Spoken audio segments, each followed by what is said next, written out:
Viral sebuah video di media sosial, seorang warga Halmahera Barat nekat mengangkut tumpukan sampah dan kemudian menghamburkannya di depan kantor Dinas Lingkungan Hidup atau DLH.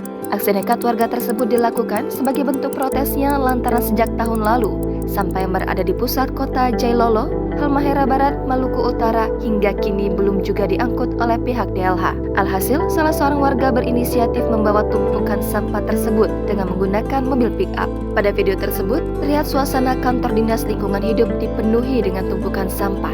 Sampah itu berasal dari mobil pick-up berwarna hitam yang tengah parkir di depan kantor DLH tersebut.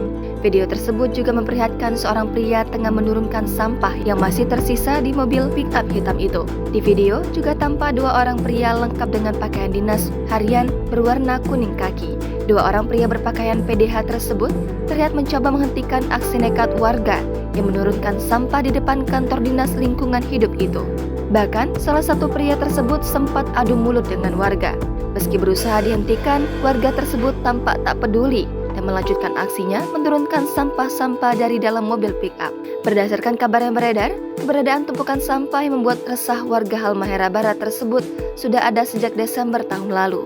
Sebagian tumpukan sampah itu berasal dari perayaan Festival Teluk Jailolo yang berlangsung pada 15 hingga 18 Juni 2022 lalu. Meski berlangsung beberapa bulan yang lalu, nyatanya sisa-sisa sampah dari festival tersebut masih ada.